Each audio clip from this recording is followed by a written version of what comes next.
அரபு மொழி வழக்கு தான் இருந்துச்சு. எழுத்து வழக்கு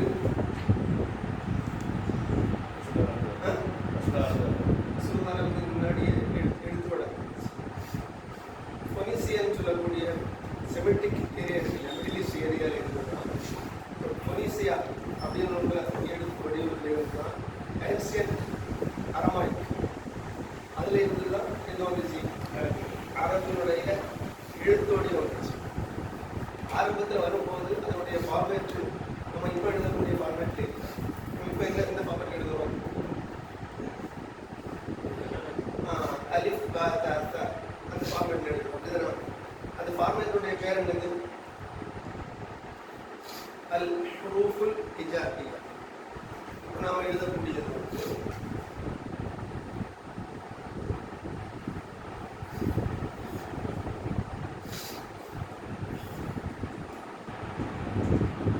அல் ஹுரூஃபுல் ஹிஜாஇய்யா. ஏன்னா அலிஃப்லிருந்து தொடங்கி யா வரை உள்ள எழுத்துக்களுடைய பேர் தான் என்னது, அல் ஹுரூஃபுல் ஹிஜாஇய்யா. தமிழில் சொன்ன என்னது, ஆல்ஃபபெட்ஸ். இங்கிலீஷில் சொன்னால் ஆல்ஃபபெட்ஸ் இருக்குது. ஆனால் அரபில் வந்து 2 டைப்பான ஆல்ஃபபெட்ஸ் இருக்குது. இதுக்கு முன்னாடி ஒரு ஃபார்மேட் இருந்துச்சு. இந்த ஃபார்மேட் எப்போன்னா ஹிஜ்ரி 190 ஹிஜ்ரி 90 வஃபாத்தாங்க.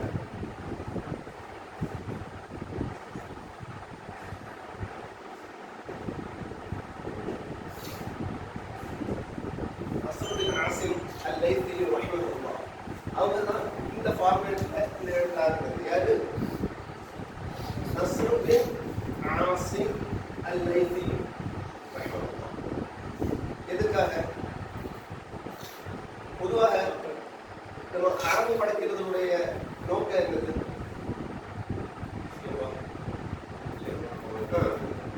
அல்லாஹ் சுப்ஹானஹு வ தஆலா இந்த குர்ஆனுக்கு நிறைய பேர் இருக்கு, நீ படிச்சிருக்கீங்க, நிறைய பேர் இருக்கு. அதில் முக்கியமான 2 பேர் இருக்கு. எதெல்லாம் முக்கியமான இருக்கிறது, ஏகப்பட்டது பார்க்கலாம். 25 பேருக்கு மேலே இருக்கு. பொதுவாக உபயோகப்படுத்தக்கூடிய பேர் 2. ஒன்று அல் குர்ஆன், இன்னொன்று அல் கிதாப். அல்லாஹ் சுப்ஹானஹு வ தஆலா இந்த குர்ஆனை பாதுகாக்கிறதுக்காக, இந்த குர்ஆனை பாதுகாக்கிறதுக்காக 2 மொழி, ஒன்று வழி. ஒன்று எப்படி ஜிப்ரீல் அலைஹிஸ்ஸலாம் அவங்க வந்து யார்கிட்ட, அல்லாஹ்வுடைய தூதர் ஸல்லல்லாஹு அலைஹி வஸல்லம் இப்படி மொழிந்தார்களோ இந்த மொழி வழி பாதுகாக்கப்பட்டது, முஸ்லிம் மொழி.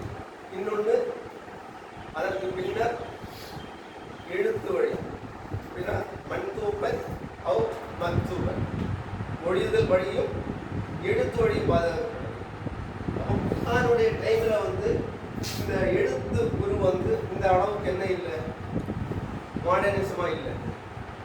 அதற்கு பின்னாடி குர்ஆனை பாதுகாக்க வேண்டும் என்ற நோக்கத்தில் தான் அதற்கு பின்னால் வந்த ஒவ்வொரு அறிஞர்களும் அதை என்ன செய்தாங்க, மேம்படுத்தினாங்க. இதை அரபு எழுத்து. அப்போ அல்லாஹ் சுப்ஹானஹு வ தஆலா இதை அரபு மொழியை குர்ஆனை கொண்டு பாதுகாத்திருக்கிறார். அது முதல் வழங்குகிறோம். இதனுடைய என்னன்னா, அதனால தான் இந்த ஃபார்மேட் அலிஃப்ல இருந்து யா வரை வரக்கூடிய அல் ஹுரூஃபுல் ஹிஜாஇய்யா என்ற இந்த அரபு எழுத்தினுடைய வரிசை யாரு, அதனுடைய, ஏன்னா அது முன்னாடி இருந்துச்சு. எப்படி இருந்துச்சு, ஹரக்கத்து இல்லை. இப்போ அப்போவே ஹரக்கத்து கிடையாது. நஸ்ருதீன் ஆசிம் வந்ததுலேயே ஹரக்கத்து கிடையாது. அதுக்கு முன்னாடி அல் ஹுரூஃபுல் அபுஜதிய்யா எப்படி இருந்துச்சு. அபுஜதிய்யா என்னதுன்னா இந்த மாதிரி இருக்கு, அபுஜத்,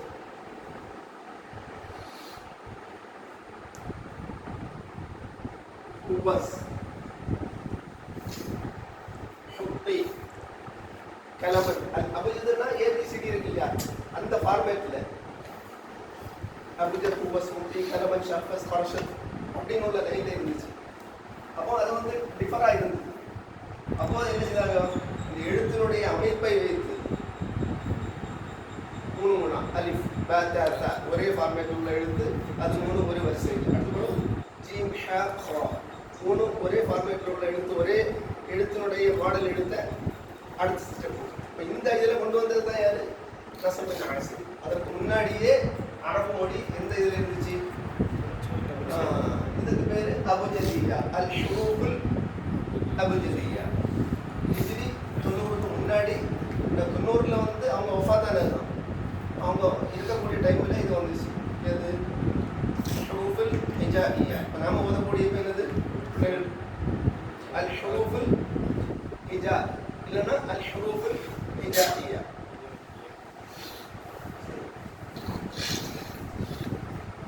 இது யாராவது கேள்விப்பட்டிருக்கீங்களா? அல் ஷுரூஃபுல் அபுஜதியா இல்லை இல்லையா? சரி, இதுக்கு முன்னாடி வந்த லெட்டருடைய ஃபார்மேட். அப்போ ஆரம்பத்தில் அரபு எடுத்து இருக்கும்போது என்ன இல்லை? ஹரக்கத்து கிடையாது இல்லையா? குர்ஆன் இறங்கும்போது எழுதின எழுத்துக்களோ இல்லைன்னா உஸ்மான் ரலியல்லாஹு அன்ஹு அவர்களால் எழுதப்பட்ட இல்லைன்னா அவருடைய காலத்தில் எழுதப்பட்ட எந்த முஸ்ஹஃபுக்கும் என்ன கிடையாது? ஹரக்கா கிடையாது. ஹரக்காவை யார் கொண்டு வந்தா? ஹரக்கா பின்னால் அதெல்லாம் எதுக்காக கொண்டு வரப்பட்டதுன்னா, குர்ஆன்ல என்ன வரக்கூடாது? தவறடிக்கக்கூடாது. அந்த ரீஜனில் உள்ளவங்க அல் ஹிஜாசி குர்ஆன் எந்த ஸ்டைலில் இறக்கப்பட்டது? குறைஷினுடைய அந்த சொல் வழக்கில், மொழி வழக்கில் இறக்கப்பட்டது இல்லையா? அந்த டைமில் எடுத்த எழுத்து பேர் ரஸ்முல் ஹிஜாஸ். ஹிஜாஸ் மாகாணத்தில் இருந்த எழுத்து முறை. அந்த எழுத்து முறையில் என்ன கிடையாது? ஃபத்ஹாவோ கஸ்ராவோ பம்மாவோ நுக்தாவோ கிடையாது. என்ன இல்லை? டாட்டு கூட இல்லை. யுக்மினை இப்படியும் வாசிக்கலாம், லுக்மின்னு வாசிக்கலாம், சுக்மின்னு வாசிக்கலாம். காரணம் என்ன? அது எப்படி பாதுகாக்கப்பட்டது? எப்படி அல்லாஹ்வுடைய தூதருக்கு ஜிப்ரீல் அலைஹிஸ்ஸலாம் ஓதி காண்பித்தார்களோ அந்த மைண்ட்ல இருந்து தான் அதை வந்து என்ன பண்ணாங்க? கிளியராக அது இது முக்மின் தான், துக்மின் தான். வெறும் முஸ்ஹஃபை வைத்து என்ன செய்ய முடியாது? ஓத முடியாது. இது ஒரு வழிகாட்டுதல் வேணும். யாரோட வழிகாட்டுதல்? யார் ரசூலுல்லாஹ்விடம் கேட்டார்களோ, அவர்களிடம் இருந்து யார் கேட்டார்களோ அந்த வழிகாட்டுதல் இல்லாமல் என்ன செய்ய முடியாது? குர்ஆனை ஓத முடியாது. அதுக்காக தான் பின்னால் ஹலீல் அஹ்மத் அல் ஃபராரிதி அப்படிங்கிற பஸ்ராயில் உள்ளவங்க தான் என்ன பண்ணது? ஃபத்ஹா கஸ்ரா தம்மாவை இன்ட்ரோடியூஸ் பண்ணது. அதுக்கு முன்னாடி என்ன கிடையாது? அதுக்கு முன்னாடி இருந்துச்சு அபு அஸ்வத் துஆலி. துஆலி அப்படிங்கிறவங்க வந்து அலிஃப், இதுக்கு மேலே ஒரு டாட் வச்சா ஃபத்ஹா, கீழே டாட் வச்சா கஸ்ரா, இது ஃப்ரண்ட்ல டாட் வச்சா தம்மா. First modification. அதுக்கு பின்னாடி தான் என்னாச்சு? ஃபத்ஹா அலிஃப், ஸ்மால் அலிஃப் ஃபார்ம் இப்படி ஃபத்ஹா பண்ணாங்க. அது ரெண்டாவது இப்படி ஃபத்ஹா ஆச்சு. ரெண்டாவது இந்த யா இருக்கு இல்லையா? இந்த சின்ன யா சமையா, அந்த யா உன்னுடைய வால் பகுதி என்னாச்சு? கஸ்ரா ஆச்சு. ஒரு யா வாவு சமையா, ஒரு சின்ன வாவு என்னாச்சு? தம்மா ஆச்சு. இப்படி தான் ஃபத்ஹா கஸ்ரா தம்மா நடைமுறைக்கு வந்தது. அதுக்கு முன்னாடி என்ன இல்லை? அரபு இடத்துல நுக்தா. நுக்தான் என்னது? புள்ளி. புள்ளியும் கிடையாது, ஹர்கத்தும் கிடையாது. ஹர்கான் என்னது? ஃபத்ஹா கஸ்ரா தம்மா. ஹர்கான் என்னது? தமிழ்ல உயிரெழுத்து இல்லையா? உயிரெழுத்து சொல்றதை விட உயிர் குறில்னு சொல்லலாம். உயிர் குறில்னா என்ன? என்ன ஹர்காவுக்கு என்ன கிடையாது? நெடில் கிடையாது. நெடில்னா என்ன செய்யணும்? ஒரு ஷுரூஃபுல் மத்தை ஆட் பண்ணணும். ஷுரூஃபுல் மத்துன்னா எதெல்லாம்? ஐவா, அலிஃப், யா, வாவ். இது மூணும் ஷுரூஃபுல் மத். அப்போ ஃபத்ஹா கஸ்ரா தம்மா உயிர் குறில். பென்சில் ரேசர் சரிங்களா?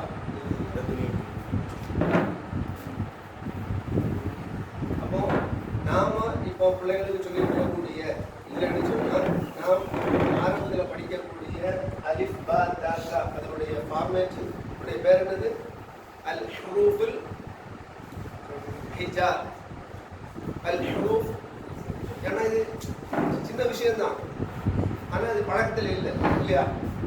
பழக்கத்தில் இல்லாததுனால அது நமக்கு என்ன வராது, அல்பபெட்னு சொல்லிடுவோம். ஆனால் அதுக்கு முன்னாடி இருந்தது அபுஜதியா. வேணும்னா யாருக்காவது தேவைன்னா கடைசியில் இதை எழுதி போடலாம். சரி, அப்போ அந்த அல் ஹுரூஃபில் இஜார் யாரால் அதை வந்து ஃபார்மலைஸ் பண்ணப்பட்டது? நஸ்ர் பின் ஆசிம் அல்-லைத்தி ரஹ்மத்துல்லாஹ். அதுக்கு பின்னாடி ஃபத்ஹா கஸ்ரா தம்மா யாரு? கலீல் அஹ்மத் ஃபராதைதி. சரி, அப்போ எப்படி எழுதலாம்னு பார்ப்போம். அரபு எழுத்துட்டு மொத்தம் எத்தனை? 28 இல்லையா? ஆனா எழுத்துல நம்ம 29 பார்க்கலாம், மொழிதல்ல 28 பார்க்கலாம் இல்லையா? ஏன்னா எப்படி ஹம்சா இல்லைன்னா லாம் அலிஃப், அது ரெண்டு சில ஃபார்மேட்ல இருக்கும் இல்லையா? ஆரம்பத்தில் என்ன இருந்துச்சு? நஸ்பின் ஆசிம் அவங்களுடைய ஃபார்மேட்ல என்ன கூட இருந்துச்சு? லாம் அலிஃப் கூட இருந்துச்சு. காரணம் என்ன? லாம் அலிஃபுக்கு தனியாக இது இல்லை. இல்லைன்னா லாம் அலிஃப் எப்படி எழுத வேண்டி வரும்? லாஜிக்கா பார்த்தா எப்படி தான் எழுதணும்? சொல்லாமல் இருந்தா லாம் அது கூட இன்னொரு எழுத்து சேர்த்து வரும். அலிஃபை கூட எழுதும்போது இந்த மாதிரி வரும். அது என்ன ஆகும்? மிஸ் அண்டர்ஸ்டாண்டிங் ஆகும். இன்னொரு எழுத்துக்கள் கூட வரும்போது தாவா தாவா தாவா வேற மாதிரி. அதனால அந்த லாமை மட்டும் என்ன செய்யறாங்க? கீழே கொண்டு வந்து இப்படி போட்டுட்டு அது என்னது? லாம் அலிஃப். லாம் அலிஃப் எதை குறிக்கும்? லாம் அலிஃப் நம்ம படிச்சிருக்கோம். அது எதுக்காக அந்த லாம் அலிஃப் இருக்கு? அலிஃபுல் மத்தியாவை அடையாளப்படுத்தக்கூடியதுதான் இது லாம் அலிஃப். லாமுக்கு அடுத்து ஒரு அலிஃப் இருக்கு இல்லையா? அந்த அலிஃப் எதுக்கு உபயோகிக்கிறோம்? அலிஃபுல் அகர நெடிலுக்காக. அது இப்போ வரக்கூடிய பாயுதாக இல்லை, பாயுதத்தில் ஆஜாதியா இல்லைன்னா அரபு பாயுதத்தில் அரபியால எல்லாம் இந்த லாம் அலிஃபுக்கு பதில் என்ன கிளாஸ்ல ஆட் பண்ணுறாங்க? ஹம்சா. பார்த்துருக்கீங்களா? ஹம்சா யா தானே இப்போ வர முடியுது எல்லாம் மறந்துச்சோ? ஹம்சா தானே. அப்போ எழுத்து வடிவில் எத்தனை இருக்குது? 29. ஏன்னா ஹம்சா ஃபர்ஸ்ட்ல இதில் தொடங்கும். அலிஃப் பா. உச்சரிப்பில் 28 எழுத்து. அப்போ மக்தூபல் மொழிதல்ல 28 எழுத்து, எழுத்துல மக்தூபல்ல 29. 29 எழுத்தும் எழுத்து எப்படி? 18 முறை கைப்பில் உள்ள எழுத்து தான். பாக்கியில் என்னது? ரெப்பிட்டேஷன். நம்ம தமிழ் எழுதும்போது நம்ம எதை இமேஜினரி லைனாக வைப்போம்? ஞாபகம் இருக்கா? எப்படி எழுதலாம்? கை போட்டு எழுதலாம். எக்ஸ்ட்ரா நீங்கள் தமிழ் எழுதும்போது ஆரம்பத்தில் படிக்கும்போது நீங்கள் என்ன செய்வீங்க? 2 லைன் தான் நம்ம மைண்டில் இருக்கும். ஏன்னா மேலையும் கீழையும் என்ன செய்யணும்? அப்படி வந்தால் தான் அந்த எழுத்தினுடைய ஷேப்பும் ஒரே அளவில் கரெக்டாக இருக்கும். இல்லைன்னா ஒன்று மேலே இருக்கும், ஒன்று கீழே இருக்கும். அது மாதிரி ஹிந்தி எழுதும்போது என்னது? மேலே மட்டும்தான் ரெஃபரன்ஸ் லைன், எப்போ லைன், கீழே என்ன கிடையாது, ரெஃபரன்ஸ் கிடையாது. அரபுக்கு என்ன ரெஃபரன்ஸ்? இங்கே எழுதுறீங்க, இப்படி ஒரு லைனில் எழுதுறீங்க, ஒரு பேஸ் லைன் கீழே ஒரு லைனை எப்போவுமே நம்ம என்னவா கொடுக்கணும்? ரெஃபரன்ஸாக கொடுக்கணும். உதாரணத்துக்கு அலிஃப் நீங்கள் இப்படி எழுதுனீங்கன்னா எதில் வரணும்? இந்த லைனில் முடியணும். பா தா தா உங்களுக்கு தெரியும். அது எப்படி எடுத்து இம்ப்ரூவ் பண்ணலாம்? நீங்கள் பா எப்படி எழுதுவீங்க? இப்படி எழுதுவீங்களா? எழுதுவீங்க. எப்போவுமே எழுதும்போது வந்து லெஃப்டில் நீங்கள் கையை கொண்டு வந்து இப்படி எழுதுனா அந்த எழுத்தினுடைய ஷேப்பு கொஞ்சம் கூட கிடைக்கும். எந்த எழுத்தாலும் சொல்லலாம். இப்படி கையை எந்த எழுத்தும் சொல்லலாம். நான் ஃபுல்லாக எழுதல, உங்களுக்கு தெரியும் என்ன இருக்கும். இந்த மேக்ஸிமம் எழுத தெரியும். அது மாதிரி சீன் இங்கே கொண்டு வந்து நீங்கள் எழுதுனீங்கன்னு சொன்னால்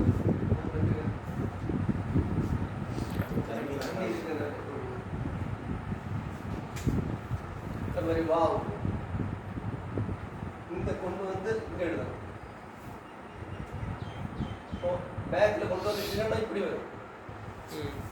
ஹேண்ட் ரைட்டிங் என்னன்னா ஹேண்ட் ரைட்டிங் கொஞ்சம் கூட இதாகிறது. அது மாதிரி பாஃப் ஃபா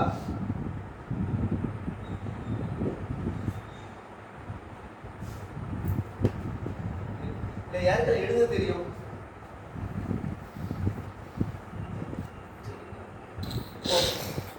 ஒரு எழுத்து அந்த எழுத்தினுடைய முழு வடிவத்தில் அது எப்ப இருக்கும்?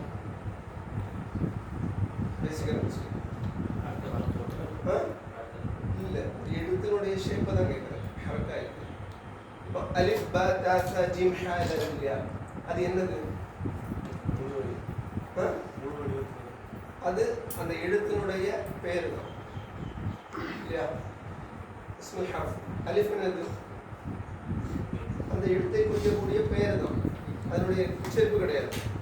உச்சரிப்புக்கு வரணும்னு என்ன வரணும்? ஃபத்ஹா கஸ்ரா வரணும். அப்பதான் ஆ ஆ. அப்போ நான் அந்த எழுத்தை தான் கேட்குறேன். அந்த எழுத்தை அதனுடைய முழுமையான வடிவத்தில் அந்த எழுத்து எப்போ வரும்? அது தனியாக எழுதும் போதும், இல்லைன்னா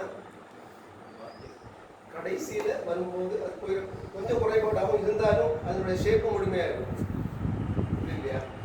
இப்போ வா பா தா தா, இது இந்த எழுத்தினுடைய ஃபுல் சொல்லுவோம். ஆரம்பத்தில் வரும்போது எப்படி வரும்? எப்படி எழுதுவோம்? இல்லை, அதனுடைய பாதி தான். தா தா ஜ மூணு தான். மிடில் வரும்போதும் பாதி தான். கடைசியில் வரும்போது என்னது?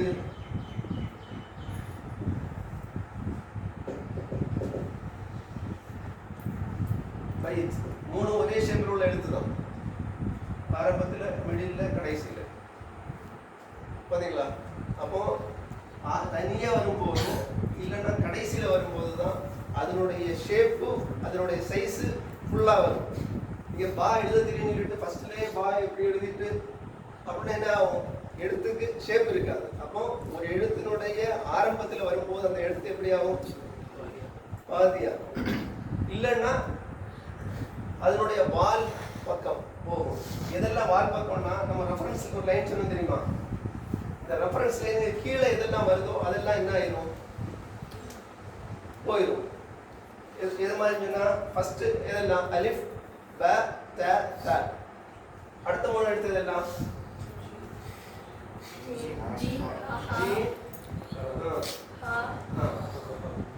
மூணு எழுத்து இருக்கா? இந்த எழுத்து எப்படி வரும்? பாதிக்கு மேல் எங்க வரும்? கீழே வரும். நீங்க ரெஃபரன்ஸ் லைன் இப்படி ஒரு ரெஃபரன்ஸ் லைன் எடுத்தீங்கன்னா இந்த ரெண்டு லைனுக்குள்ள வர வேண்டியதுதான் இதுக்கு மேல வரும். அதுக்கு பின்னாடி உள்ளது ஃபர்ஸ்ட் எழுதும் போது என்ன ஆகிரும்? அவ்வளவுதான்.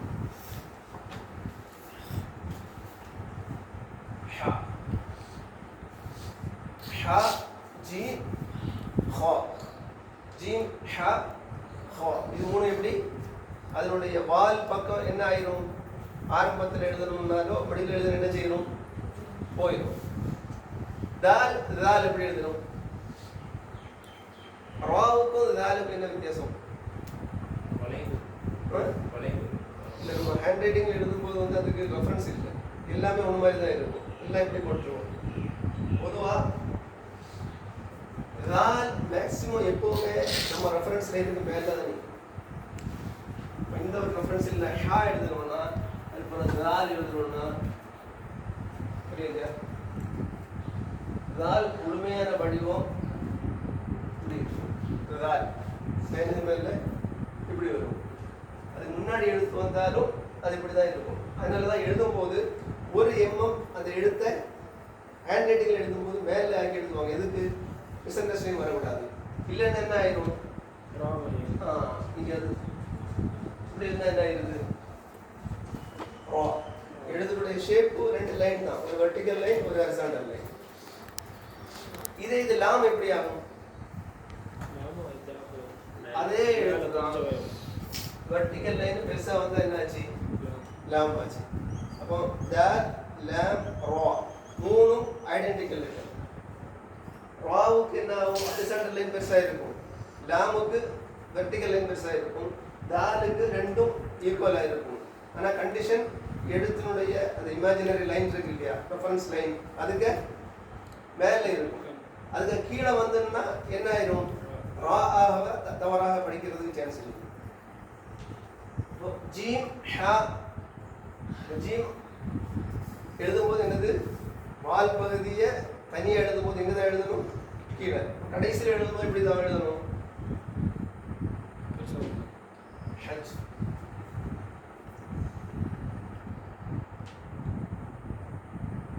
அடுத்தது என்னது, தால், தால், ரா, ஜா. நான் அதில் ஒரு எழுத்து எழுதி காமிக்கிறேன், என்ன டாட்டு தான். சீன் எப்படி எழுதணும், ரெஃபரன்ஸ்ல இருக்கு மேலே ரெண்டு சின்ன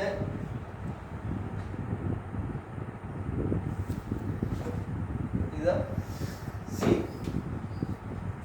இந்த ஷேப்பை நீங்கள் வந்து லெட்டருக்கு வச்சிருக்கீங்கன்னா எல்லா இடத்துக்குமே இந்த ஷேப் யூஸ் ஆகும். இந்த லாஸ்ட் ஷேப் இருக்கு இல்லையா, சீன் என்னன்னா இந்த பார்ட்டும் இந்த பார்ட்டும் ஈக்குவலாக இருக்கும். ஃபர்ஸ்ட் ரெண்டெண்ணம் இருக்கு இல்லையா, ரெண்டு சின்ன யூ போடுறோம் இல்லையா, அந்த அளவும் அதுக்கு புறவு போடக்கூடிய அளவும் என்னவா இருக்கணும், ஒரே இதாக இருக்கணும். மூணையுமே பெருசாக போடக்கூடாது. ஏன்னா சொல்லிடுவோம், மூணாவது வரக்கூடியது வந்து எங்க வரும், அந்த வால் பகுதி ரெஃபரன்ஸ்ல இருந்து கீழே வரும். சேர்த்து எழுதும் போது அந்த ரெஃபரன்ஸ்ல இருந்து கீழே உள்ள பாட்டு என்ன ஆகிடும், போயிடும். சீனிங் ஆரம்பிச்சு எப்படி வரும், சி. அதே இதுதான் சாது, இதே லெட்டருடைய அளவு தான். சாது எழுதும்போது இப்படி ஒரு சின்ன ஒரு இன்க்ளைன் லைன் போட்டுட்டு சாது. இதுவும் ஆல்மோஸ்ட் இதனுடைய அளவும் ஈக்குவல் அளவாக இருக்கும். இதை சிறுசாக போட்டுட்டு இது இப்படி போட்டால் அது என்னவாக இருக்கும், படிக்கும்போது மீன் மாதிரி இருக்கும். இது என்ன ஆயிரும், மீன் மாதிரி ஆயிரும். அந்த அந்த இது எழுத்துன அளவு. ஏன்னா படிக்கிறது நாம படிக்க இல்லை, நாம ஒரு விஷயம் எழுதுனா அது இன்னொரு ஆளு அதை கரெக்டாக ஐடென்டிஃபை பண்ணினா தான் அந்த எழுத்து என்னது கரெக்டாக இருக்கும். அப்போ சாது எழுதும்போது சாதனுடைய இரண்டாவது பார்ட்டினுடைய அதே அளவுல என்ன வரணும், முதல் பார்ட்டும் வரணும். சுவாதும் பாதும் பாவும் இதே ஷேப்பு தான், மேல ஒரு லைன் மட்டும் தான் எக்ஸ்ட்ரா. நம்ம பா எழுதும் எப்படி எழுதுவோம், பி மாதிரி தான் எழுதுவோம். ஆனா எழுதணும்னு சொன்னா உங்களுக்கு ஃபர்ஸ்ட் இதை தான் எழுதணும். காரணம் என்ன,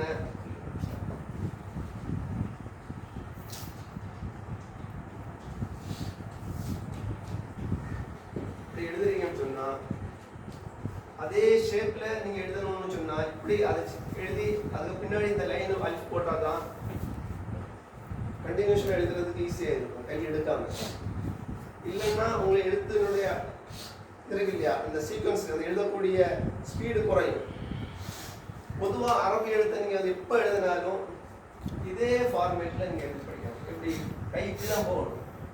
எந்த எழுத்து வந்தாலும் கை என்ன செய்யக்கூடாது, இங்கே இருந்து வலதுல இருந்து இடதுல இருந்து வலது போகக்கூடாது. எந்த எழுத்தையுமே இந்த ஃபார்மேட்டில் தான் நீங்கள் கொண்டு வரணும், எதை எழுதுறாங்க. அப்போ உங்களுக்கு எழுதுறதுக்கு ஈஸியாக இருக்கும். வா வா, அடுத்து ஐன். ஐன் இதே மாதிரியான எழுத்துதான், இதே அளவான எழுத்துதான். இதான் எப்படி ஆரம்பத்தில் வரக்கூடிய எழுத்து வரும்போது அதனுடைய வால் பகுதி கட்டாகும். இமேஜினரி லைனுக்கு மேலே ஐன் ஒயின். ஃபா எந்த ஷேப்ல இருக்கும், பா மாதிரி இல்லையா, பாவுடைய ஷேப்ல இருக்கும். கூட என்னது ஒரு சின்ன சுழிப்பு மட்டும். பா இந்த ஷேப்ல இருக்கும், இல்லை நூன் மாதிரி ஷேப் இருக்கு இல்லையா, அதான் சொல்றது. ஃபா இப்படி வந்து ரெண்டு எழுத்தினுடைய ஷேப்பில் வித்தியாசம் இருக்குது. ஃப இமேஜினரி லைனுக்கு மேலே வரும், காஃப் தனியாகவோ இறுதியிலோ வரும்போது அதனுடைய அகலம் குறையும், அதனுடைய வயற்பகுதி கீழே ஆஃப்ல வரும். ஆனால் திரும்ப நீங்கள் எழுதும்போது ஆரம்பத்தில் எழுதும்போது ரெண்டும் ஒரே டைப்பான எழுத்து தான். ஏன்னா நீங்கள் இப்படி தான் எழுதணும். சேர்த்து எழுதும்போது லைனுக்கு கீழே ஒரு எழுத்தும் வராது. அதுதான் பேசிக்கான ரூல். இமேஜினரி லைனுக்கு கீழே வரக்கூடிய எந்த பாட்டும் என்ன செய்யணும், அடி வாங்கிக்கணும். எப்போதும் ஒரு எழுத்து வேர்டாக வரும்போது, இல்லைன்னா ஆரம்பத்தில் எழுதும்போது, இல்லைன்னா இடையில வரும்போது. ஐனுடைய இது எல்லா ஷேப்லையும் மாறி வேற வேற வரும். பார்த்துறீங்களா? ஐன் இப்படி நீங்க ஆரம்பத்தில் எழுதுவீங்க, மிடில் எப்படி எழுதுவீங்க?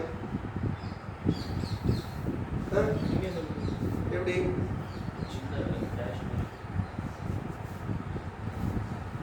நான் எழுதுறேன் இல்லையா, நான் எழுதுறேன் டைமில் முடிஞ்சிச்சு.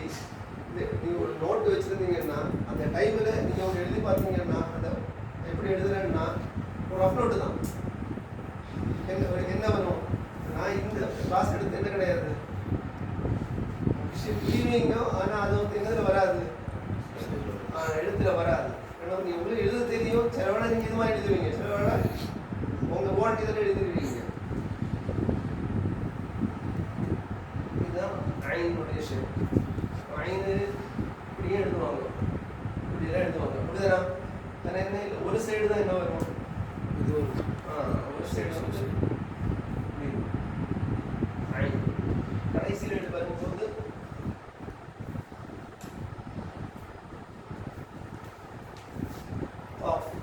காஃப் வந்து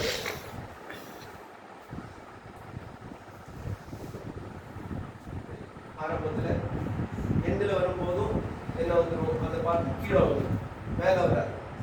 பாக்கு வந்து அதே மாதிரி லைன்ல வந்துடும், காஃப் வந்து கீழே வரும். லாம் தனியவர் எழுதும்போது மேலே தொடங்கி கீழே வரணும். இப்படி வராது, இது லைன்ல வராதுலாம். இப்படி எழுதக்கூடாது.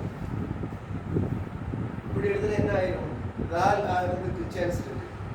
அதனால தனியா வரும்போதோ இல்லைன்னா கடைசியில் வரும்போது லாமனுடைய கடைசி பாகம் வால்பாகம் எங்க வரும், கீழே கீழே வரும்.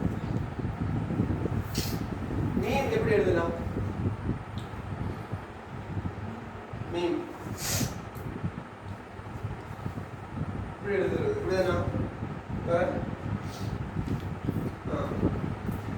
சின்ன தால் போட்டுட்டு இப்படி இப்படிதானா?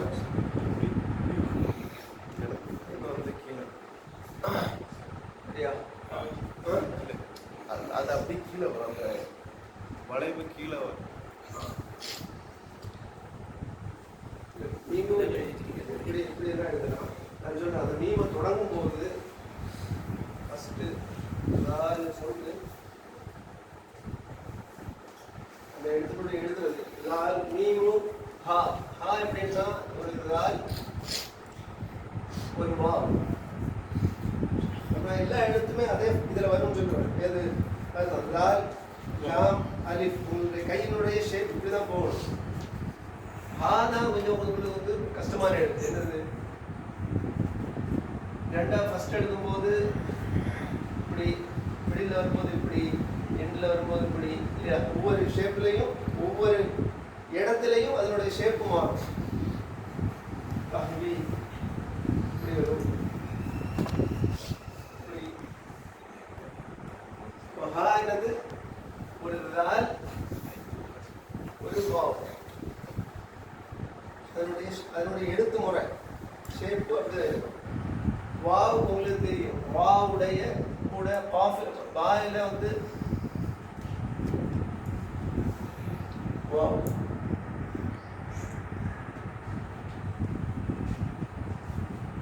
யா யா எப்படி வரும்,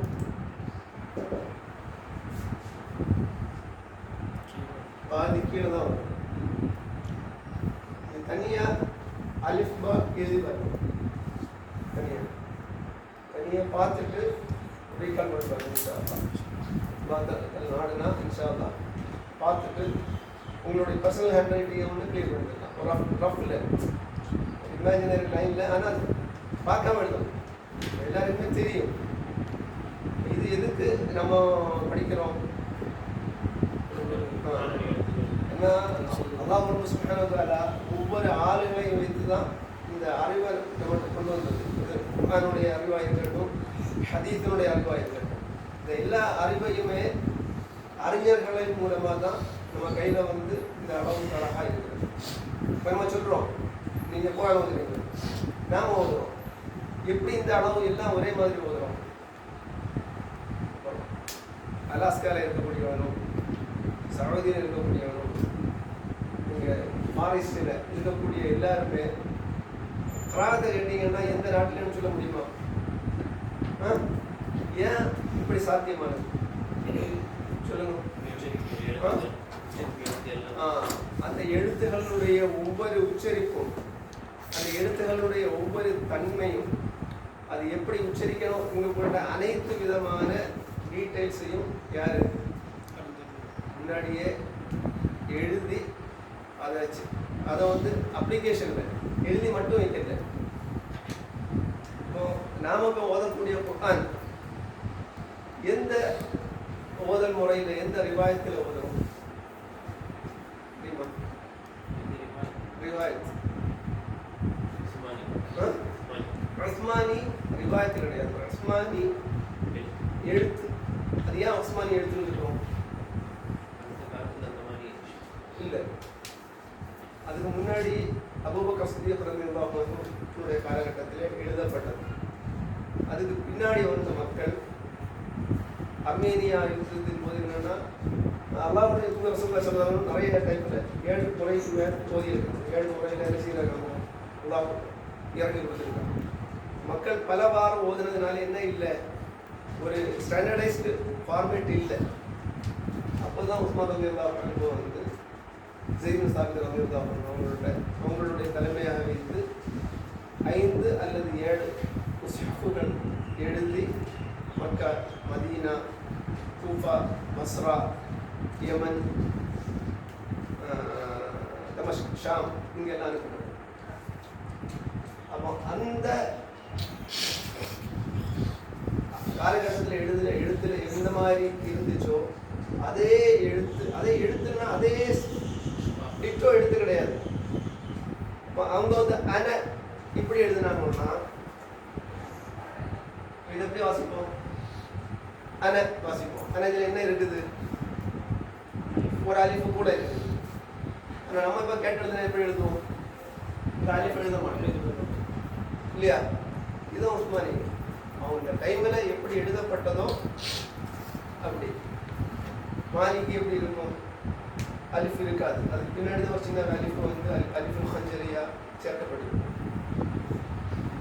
அப்போ அது உஸ்மானி இருக்கும். நாம் ஓதக்கூடிய கிராஅத்து யாருடைய கிராஅத்து? நாம் ஓதக்கூடிய கிராஅத்து வந்து ஆசிம் அன்-நஜூம். யாரு? ஆசிம் அன்-நஜூம். பெருசா எழுதிருக்கு முஸ்ஹஃப்ல. முஸ்லிம் இன்ஷாஅல்லாஹ்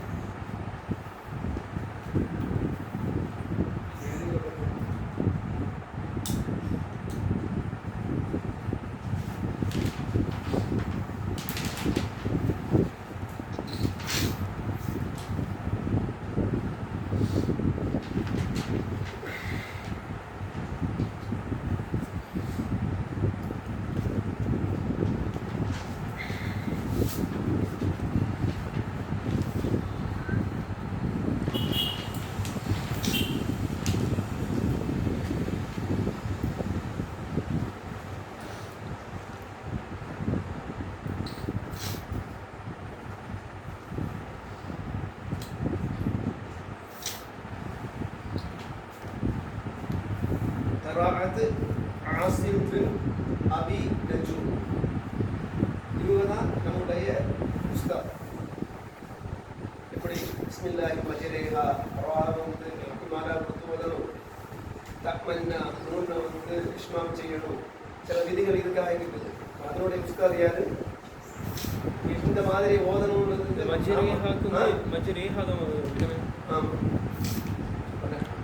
அதான் ஆசிம் அவங்களுடைய கராத் படி ஹஃப்ஸ் பின் சுலைமான் அவர்களுடைய ரிவாயத். இதை இவங்களுடைய ஓதலை யார் ரிவாயத் பண்ணா? ஹஃப்ஸ் பின் சுலைமான் அல் முஹைரா அல் கூஃபி அல் அஸதி ரஹ்மத்துல்லாஹ். ஓதுறது யாரு? ஆசிம் ரஹ்மத்துல்லாஹ். அப்போ இதை எப்படி சொல்லணும்னா ஹஃப்ஸ் அன் ஆசிம் கேள்விப்பட்டீங்களா? ஹஃப்ஸ் அன் ஆசிம். ஹஃப்ஸ் அவருடைய ரிவாயத்து, ஆசிம் அவருடைய கராத். இந்த கராத்து படி தான் உலகத்தில் 95% மக்கள், 90க்கு மேல், 95 சொல்ல முடியாது. நீங்கள் வந்து மொராக்கோ, அல்ஜீரியா, துனிஷியா, வெஸ்டர்ன் ஆப்பிரிக்காவில் எல்லாம் போனால் இந்த நம்ம ஓதக்கூடிய டைப் உள்ள ஓது கிடையாது. எப்படி எது இல்லை, இவங்க வந்து கூஃபா. நாம ஓதக்கூடிய ஓதல் வந்து கூஃபாவுடைய மக்காமுக்கா அப்படின்னு கடை கேள்விப்பட்டிருக்கு. மக்காமுக்குன்னா இல்லை, மெலடி கிடையாது. மெலடி வந்து எல்லாருக்குமே வந்து மெலடி சின்ன சின்ன வித்தியாசம் தான் இருக்கும். இந்த எழுத்தினுடைய உச்சரிக்கக்கூடிய விதம். இப்போ நம்ம மாலிக்கு யோமித்தின்னு ஓதுறோம். இவங்களும் கிசாயி நம்மளும் இன்னொரு பாரியும் மாலிக்கு, பாக்கியோட எல்லா பாரியும் மலிக்கு யோமித்தி. அப்போ பாக்கியோட மக்காவில், மதீனாவில், பஸ்ராவில், குஃபாவில் எல்லாங்கிறது மலிக்கு. குஃபாவிலோட 2 பாரிகள் தான் மாலிக்கு. இப்போ நம்ம யாருடைய அதை ஃபாலோ பண்ணுறோம்? ஆசிம்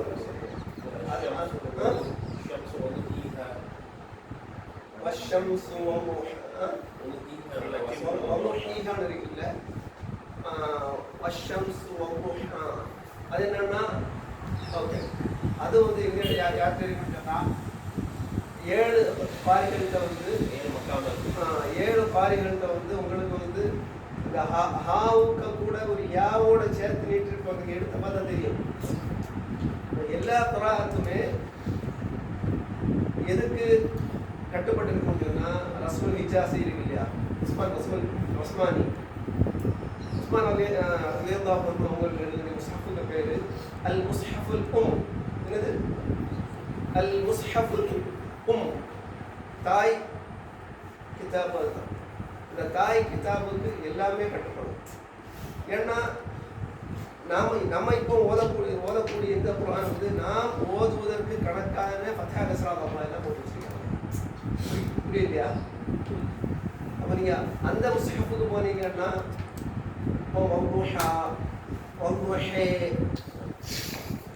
அதுதான் இமாலா. நமக்கு ஒரே இடத்துல தான் இமாலா இருக்கு. எது? நீங்கள் வந்து ஹேஹால் சொன்னீங்க இல்லையா, வசம்சி, அதில் வந்து அந்த ஹாவை வந்து என்ன செய்கிறாங்க? இமாலா செய்கிறாங்க. நமக்கு அக்ஸு ரிவாயத்தில் வந்து ஒரே ஒரு இமாலா தான் உண்டு. எதில் وقال اركبوا فيها بسم الله مجريها ومرساها. باقي உள்ளதெல்லாம் بسم الله مجراها ومرساها. அங்க மஜ்ரேஹா இல்லை, முஜ்ராஹா. நாம ஓதக்கூடியது ஆசிம் அவர்களுடைய கராத், ஹஃப்ஸ் அவர்களுடைய ரிவாயத். நீங்க சவுதியில் ஓதக்கூடிய ஒன்று எல்லா இது கீழே எழுதியிருப்பாங்க. ரிவாயத் ஹஃப்ஸ், قراءة عاصم، إلنا قراءة نافع، رواية ورش. 20 رواية இருக்குது, 10 قراءة. சரி, சுப்ஹானல்லாஹ்.